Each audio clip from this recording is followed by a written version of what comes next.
it simple. We kill the Bat of Gotham. I'm Batman.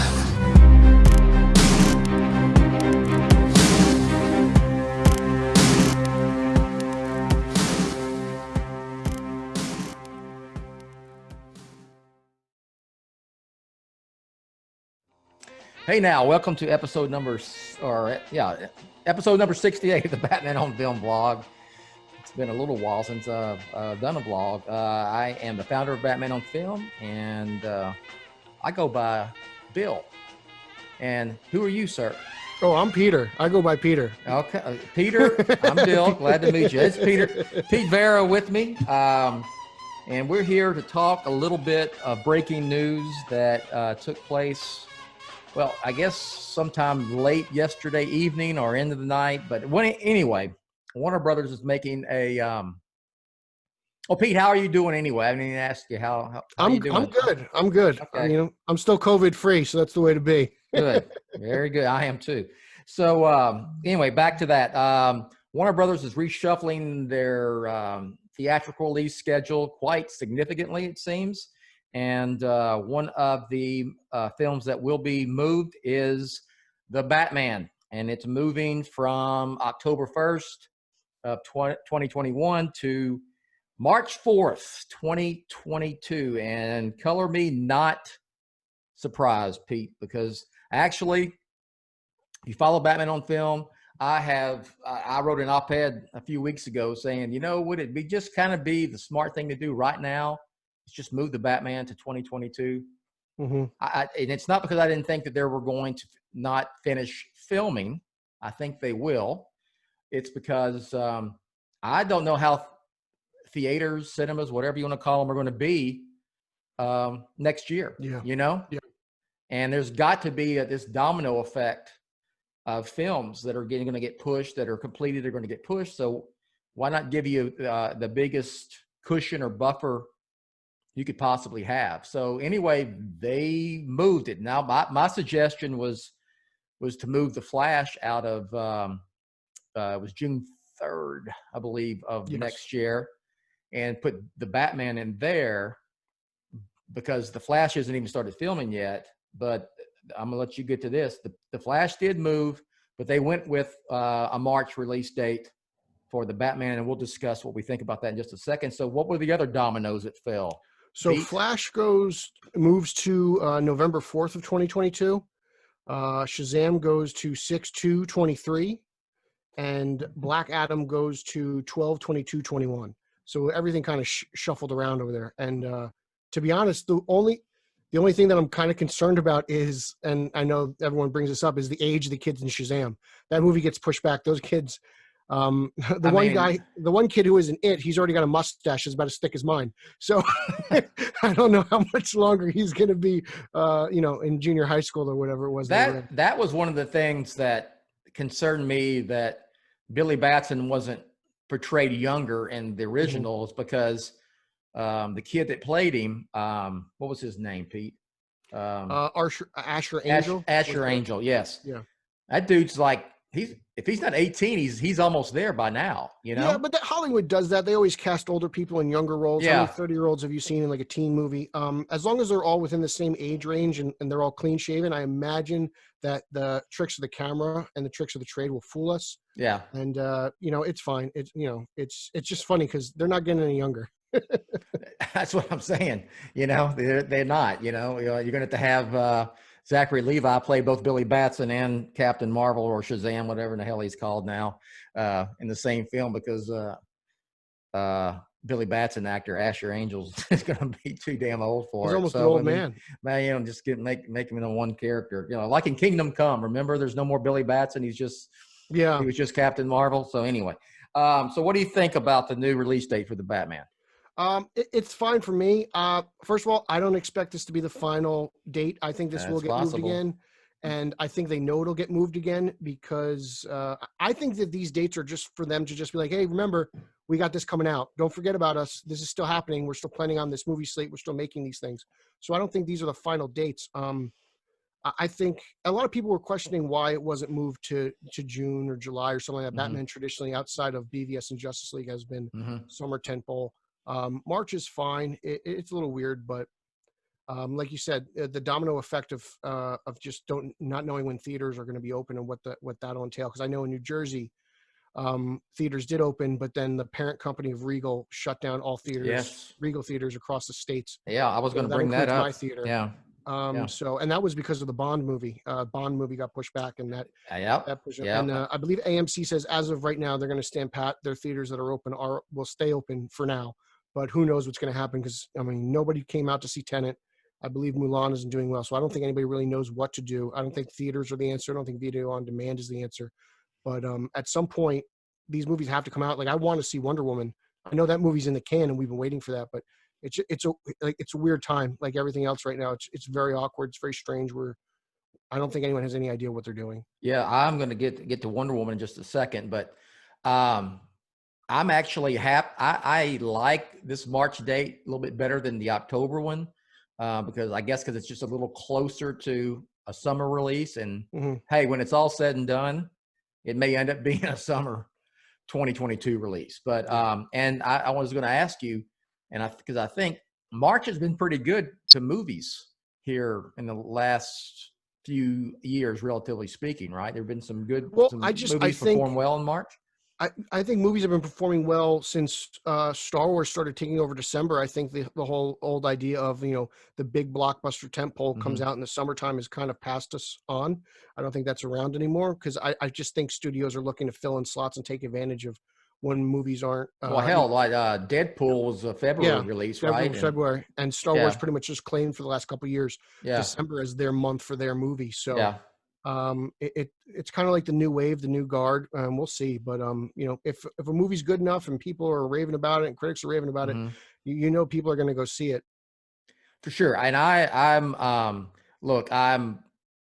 want to see it, but also I want to, that's one of the points I made in that op-ed I wrote was that I don't want there to be limitations or as few limitations as possible with cinema and theaters when it's released. But because look what happened to Tenet. I know October of 2021 is a year from now, and that was when it was going to be released. But there's no telling what state we're going to be in. That business is going to be in a year from now.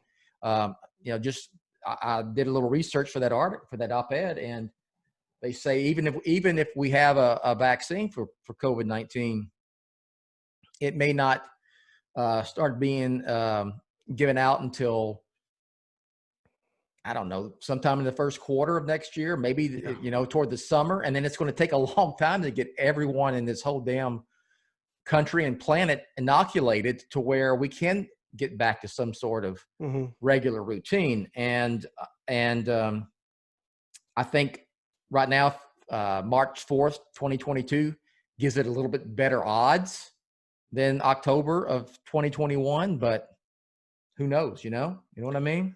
Yeah, it's just unprecedented times. It's a little strange. But we'll see. I mean, as long as Matt Reeves is able to make his movie the way he wants, I don't see a problem. I know people were saying that this could only help because production stopped, but that's not why that the release date was changed. It was not production issues. This is strictly for attendance and money and to get people in the theater to see it. That's what this is about. This has nothing to do with the production. So Regal had shut down. I went, oh my gosh, and Bond's been pushed back. Wonder Woman, let's get to that. You think they move that again, or they just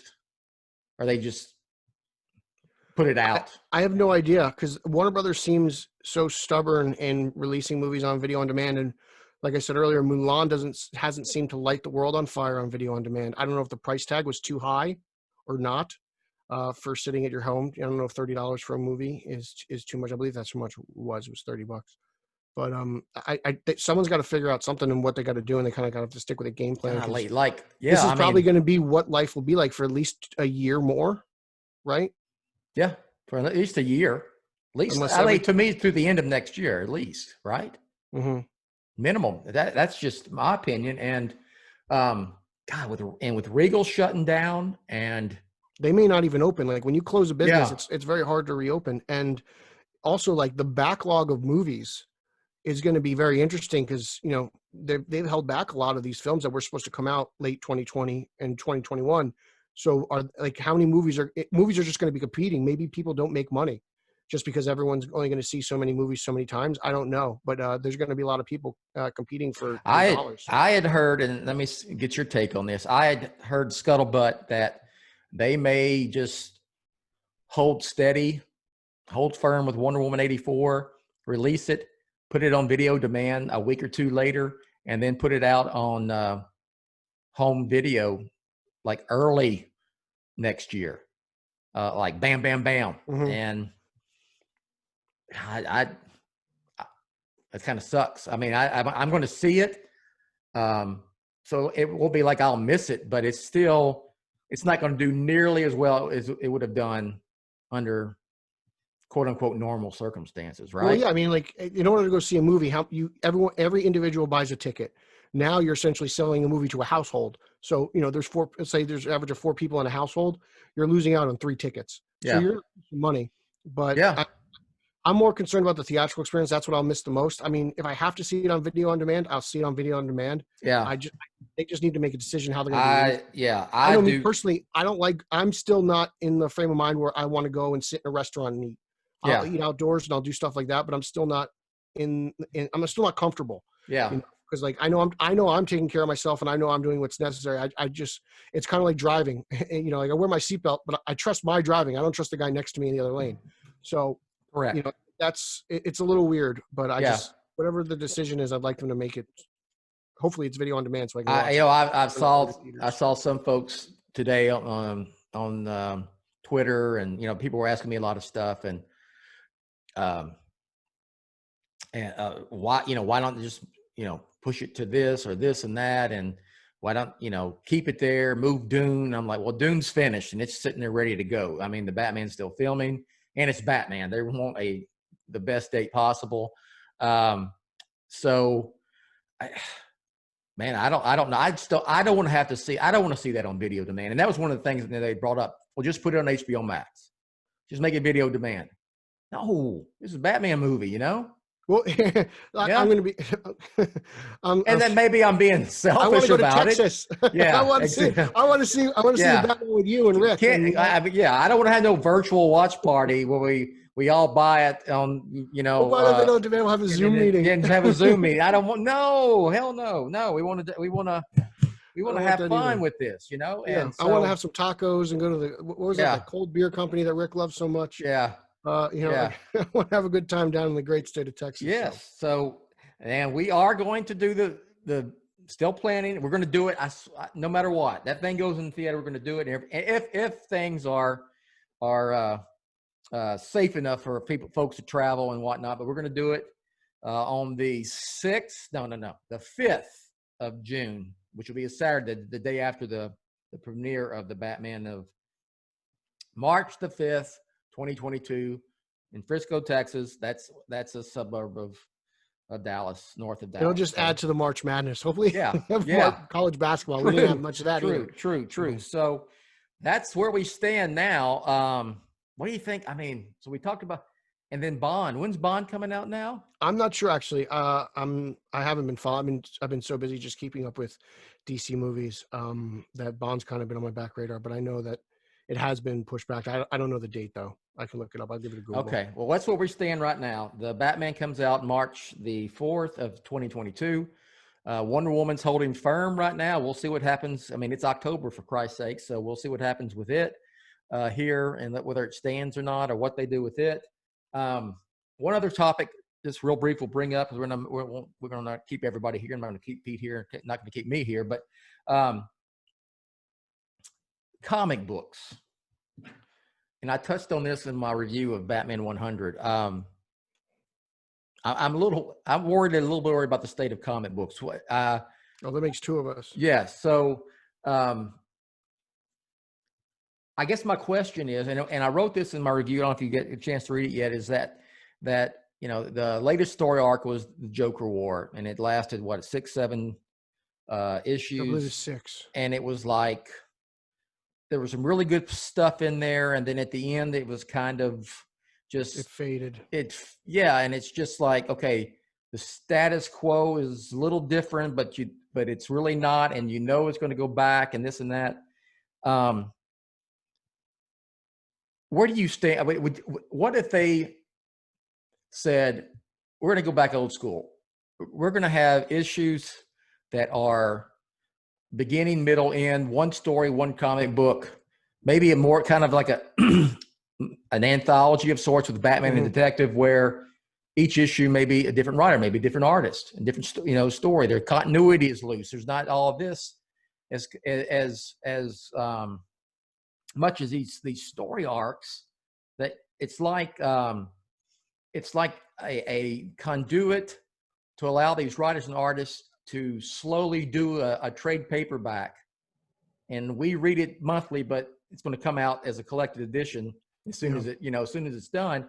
And with a medium that's let's be honest, it's dying. How in the hell do you get new readers who can't jump on when you have these long stories and multi-issue, and sometimes you have to get a different title to keep up with this stuff? I know it's not as crazy as the 90s were, but I'm just going to get your take, because I know that we had talked and you're like, I'll just go old school and I'll get old issues and read them if they, ever go straight digital and stuff like that. Oh yeah. I mean, I'm the only reason I read digital comics is to review books. That's it. Otherwise I won't do it. I wait till Tuesday. I haven't picked up Batman 100 today. I haven't picked up yet. I'll pick it up later today at some point after this probably. But like if they go full digital, I'm not gonna support that. I'll just read back issues and I'll support the local comic shop, because I say this all the time. I don't download files. I read comic books. That's my hobby. That's what I do. Yeah. But I'm with you. Jimmy Palmiotti, Jimmy P on Twitter. He drew Amanda Connor's Harley Quinn. He recently had a poll question: was, what do you like more, long story arcs or one shots, single issues? And I think, and it relates to what you're saying, but I prefer a little bit of both. I feel like story arcs have gotten so long over the past couple of years. I don't mind the occasional one-shot issue where it's self-contained. It's one whole story within one book, and that's fine. It also feels like at times we get these.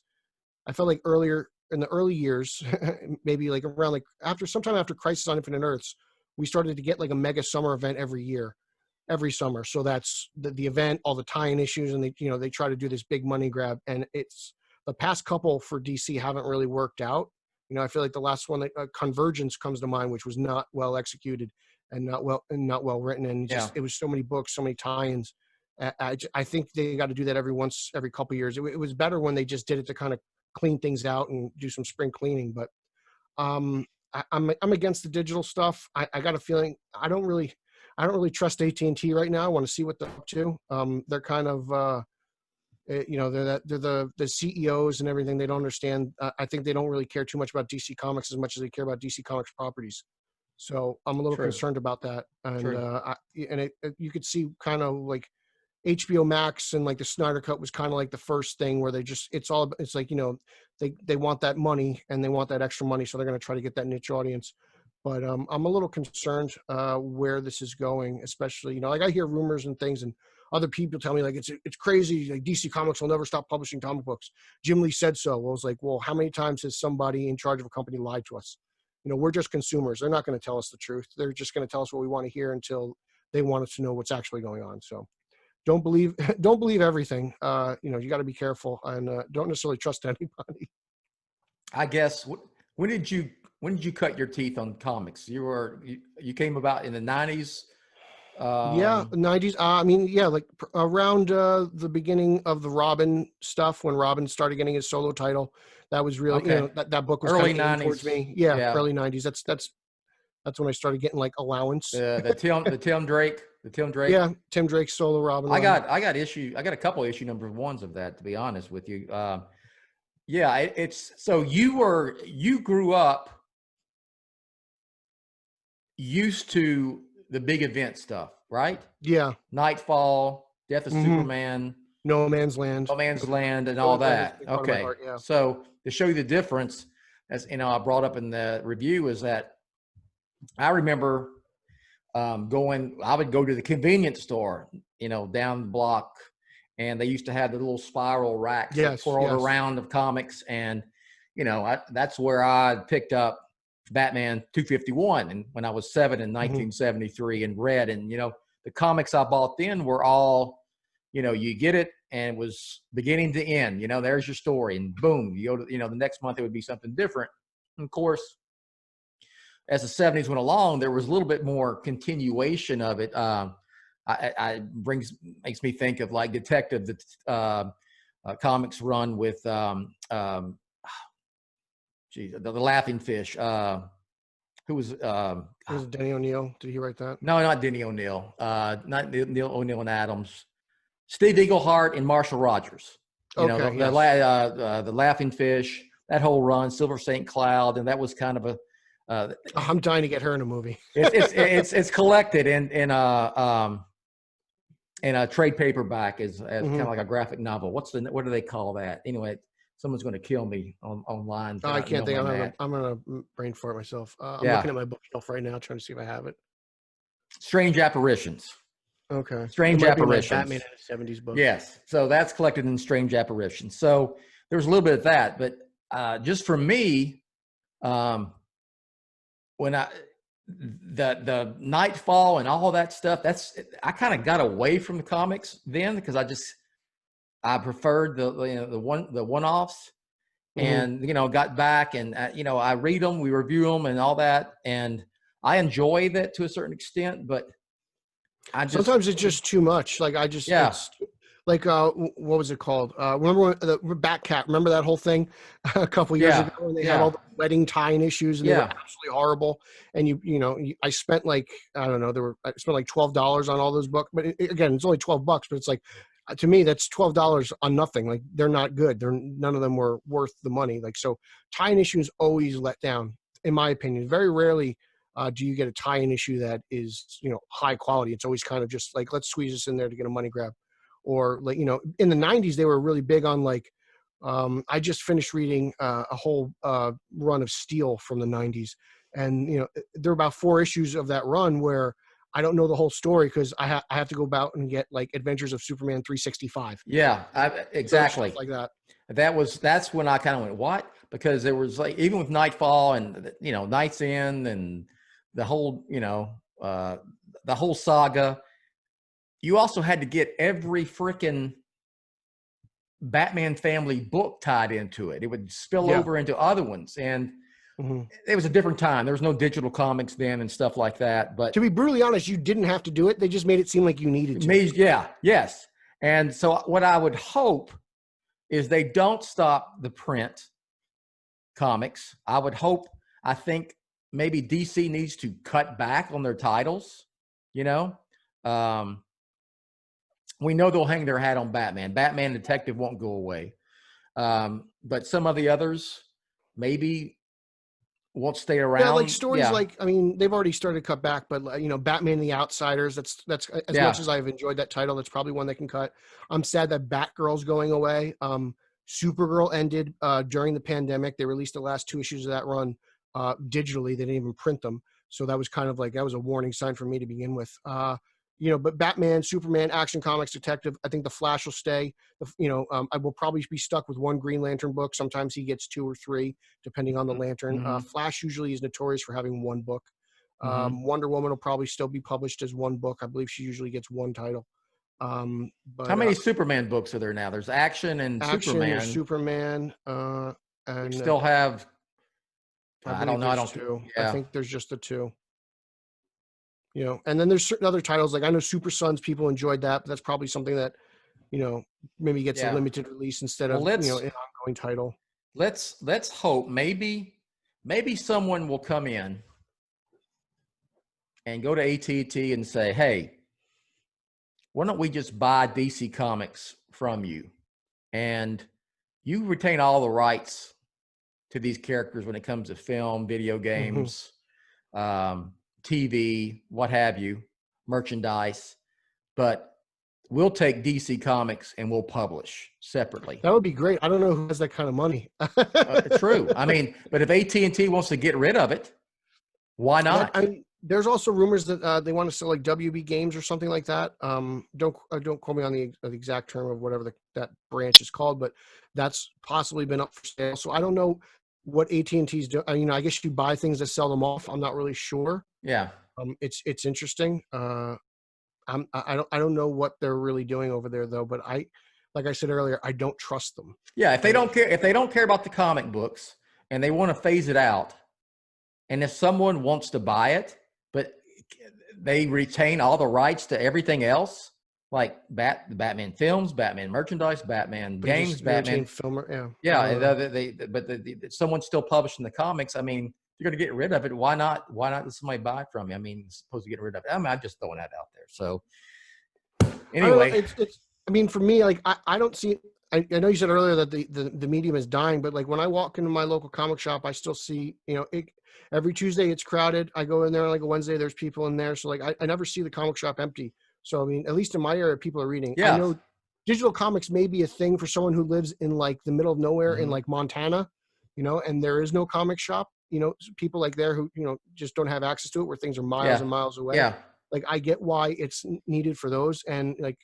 But when they were doing the Walmart giants, I was against that because they were selling comics to Walmart, and then the local comic shop didn't get them until like 7-8 months later. And I thought that was kind of weird how you're gonna just limit your audience. Like I'm not gonna go to Walmart to buy a comic book. I'll support my store. That's what I'll do. So like the writing's been on the wall that they've been doing some funky things for a while. But I see where the things are. I see why they do things to an extent. I just don't always agree with them. I think sometimes maybe they take it a little too far. I would say the reason I dying medium, I mean, we're getting into a digital age. Comic, I mean, this is what, you read any type of business articles about comic books. It's hard for them to be viable money-wise, just because of the overhead and how technology is increasing and so forth. But I just can't imagine a day I can't go buy a Batman comic book and hold it in my hand and read it. It's going to be weird. It can't. And I hope that never happens. We need to get somebody on that knows more about it than me for sure. And just have a talk about it. Cause it's like movie. I mean, it's like cinemas and theaters. I mean, can you imagine them going away? And just going straight to and it's going video demand. I understand. I mean, I don't care how big a screen of TV you've got and all this. There's still something about going to a movie and watching a movie. Just like there's something about whole experience going to a comic book shop, or either if you get, I'll buy stuff. I'll get comics from Midtown Comics or wherever online and have them sent to me. There's still something about holding that comic book and reading it, right? Yeah, I mean, yeah, but like I said, I got no problem going to the store and looking through the back issues and expanding my collection. And maybe my collection grows in value until they stop printing. I don't know. That can only benefit me when I'm in my like 80s and I need to unload it for a little bit. But it'll be interesting to see. I mean, sometimes I can be a little bit of a negative Nancy. I just don't want it to come true.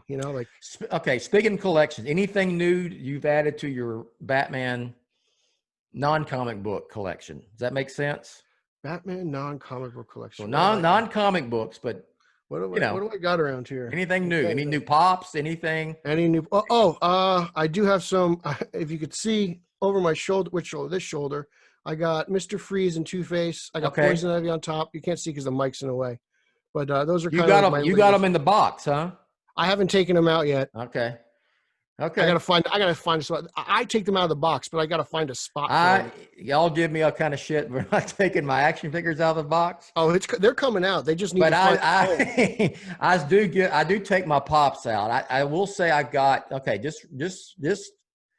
got a Catwoman Batman 66 series Funko Pop that's clearly not Lee Merriweather. It's I'm having Julie Newmar, for Christ's sakes. Yes. And I've got the Penguin. I've got Joker. I'm still looking for Penguin and Riddler. I went looking. Is there a Riddler 66 pop? Not pop. I'm looking for Jim Carrey's Riddler. I got that one. Got it. I believe there's a Riddler. The Riddler 66 pop is him with the domino mask. I've got the Jim the purple Carrey. mask. I've It's got, out there. I've got Clooney, Ice Suit Batman, Mr. Oh, I love Freeze, Poison Ivy, Two-Face. I'm looking at him right now. I'm pointing. The Riddler, Jim Carrey, the Riddler, and Val Kilmer, Batman Forever Funko Pop. I'm starting to move these things in little sections of like, okay, here's the. You're putting them in by eras. Yeah. And I've gotten into these Jada Batmobile bills too. Yeah, I if I can find them, I don't need any more tumblers. I have a lot of tumblers, so I'm going to pass on the tumbler. But if I can find a Kilmer car, I'll pick that one up. I need it. I have. Oh, I got that one. I did get the Kilmer car. I got the Kilmer. Yeah, right. I have a lot of the first car too. I don't think I need another first car. I have so many. I've got the first car is Jada, and I've got the, and these, I'm not sure the size. These are more like 11, 12 inches long. Are these the 124 ratio? I don't know. That's a hobby question. I got the 60s, and I got the Forever. And one of my favorite things though, here, I'll go off screen. Yeah. But this is for Rick Shoe. This is my duck. Yes. This is an original die cast from '92. I got this from my comic shop, but I love this little thing. This thing's great. And let's see what else. Anything else? No, I got Cat. Okay, for my 89/returns group, I got Catwoman, Penguin. I sent you a picture of that when I got the Penguin one, didn't I? I sent you a picture. I texted. Yeah, it to we exchanged our pops. And what I'm really proud of, Pete, is I have every live action Batman film accounted for as a poster in my room, including BVS and the Justice League we got in theater. So all of them. And the reason I have that one out there, the main reason I had the Justice League one, that's the one that Batman on film debuted it exclusively. Yeah. So, but I've got I got the two. That one's for all the haters. Remember how much we've caught a lot of crap for that one. I got the two serials from the 40s and all the way through. Oh, I got something here. Hold on. Yeah. Well, here we go. I'm probably going to drop something in the process of grabbing this here. But what I have here is a copy of Batman Detective 27. Yes. Signed by the legend himself, yes. Mr. Michael Uslan. I love it. I got it Nice. signed at last year's Comic-Con. Nice. And, it's one of my prized possessions because who knows when there'll be another Comic-Con. Nice. Yes, I'm looking around. Oh yeah, we're gonna have to do another show of showing stuff around. So I'm looking here. Anyway, okay. And you can see Enough of that tangent.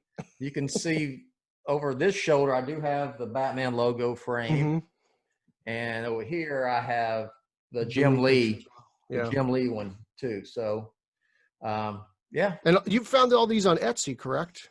No, these two I found just honestly straight off DC's website or when they released them. Oh, okay. I want to get that picture of that word print. I like the word print. They released them in like huge images, and they were able to print crystal clear. So yeah, I just had them printed. That's but great. Etsy's got some good stuff, man. Where'd you go? You took it like an Office Depot? Staples? I sent it to, I'll print through like CVS or Walgreens, do it online and go pick it up. Oh, really? Okay. Yeah, So boom. Yeah. And it's like, it comes out that picture paper. Yeah. You can do 12 by, you make a poster. Okay. Yeah. You go there. I had no idea. That's a good little cheat. Okay. I'll give CVS and Walgreens poster maker a free plug. Yeah. And there we go. Maybe they'll sponsor the show. They come out. Well, I do. And I do have I'm getting some Lieber Mayho stuff framed up. Okay. Yeah. So anyway, I could go on a tangent on this stuff. So well, we just did. That's true. That's true. All right. Anything you want to plug? You want to plug You're Awesome Straight Out of Gotham? You want to plug? Yeah. Whatever. Come on. Follow the show page on Twitter, straight_O_G. It's also the same handle on Instagram. Follow me on Twitter at Pete Illustrated. Same for Verra and Instagram as well. Me and Eric Holzman plan on doing another Facebook Live really soon about this Batman date change because I can't talk enough about it. So we're going to probably do one of those later tonight. I don't know if this video will get posted, but it'll probably be up soon. And me and Eric are just trying to expand. We're going to do another Iceberg Lounge, which is our YouTube live stream real soon. And, we're just pumping out podcasts and having fun. Flowing. Thank you. Yes, awesome. These vlogs here that me and Pete do, and me and Pete and Garrett do, and you know some of the other guys every once in a while. Dick Shoes, really? Maybe. We're gonna do some live ones too, besides the pre-recorded ones, and this one will be up here shortly. So that's all I got. I mean, I just say this. All I got to plug is Batman on Film. I got great guys that do stuff for me. The comic reviews are great, and I think our coverage, Pete, is of the Batman is the best you'll find anywhere. I'm not just. I think our coverage of Batman in general is the best anywhere. A lot of people out there are one-trick ponies. They only talk about one topic. We seem to cover the character as a whole. So I'd like to say that first and foremost. Awesome. We talk about everything and all about Batman. Well, I did agree 100%. You said it the best. You talked about the way Batman on Film, the way we do cover these films like the Batman, and when you said we're not going to spoil it for you, we're going to enjoy the whole thing with you. That's what Batman on Film is all about, and I agree with you 100%. All right, man, let's get out of here. Batman on Film, Pete, authoritative, definitive. There you go. Thanks for listening. Thank you for tolerating my tangent on Batman collectibles. I could go on and on. And thanks, Pete, for coming on again and being part of the Batman on Film family. We'll catch you next time.